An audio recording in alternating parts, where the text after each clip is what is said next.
और जुमे के दिन बतौर ख़ास दुआ कबूल होती है। हज़रत अबू हुरैरा रज़ियल्लाहु अन्हु फरमाते हैं, जनाब नबी करीम सल्लल्लाहु अलैहि वसल्लम ने इरशाद फरमाया, इन्ना फिल जुमअति लसाअतुन ला युवाफ़िक़ुहा अब्दुन मुस्लिमुन यसअलुल्लाह फ़ीहा ख़ैरन इल्ला अअताहु इय्याहु, कि जुमे के दिन एक ऐसा लम्हा ज़रूर आता है कि अगर बंदा उस लम्हे में अल्लाह से कुछ भी मांगे तो अल्लाह ताला उसको कबूल फरमाए, दुआ कबूल फरमाए। तायीद नहीं फरमाई।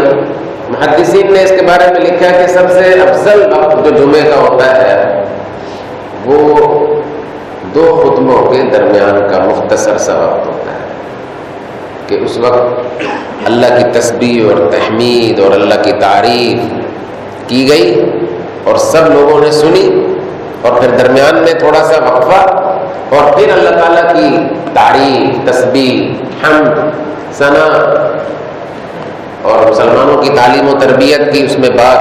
तो ये अल्लाह को बहुत पसंद है। ये वक्त दिल ही दिल में आदमी अल्लाह से मांग ले। और भी औकात है लेकिन ये वक्त सबसे ज्यादा कीमती बताया गया है। मातिका व मिदाद कलिमातिका कुल्लमा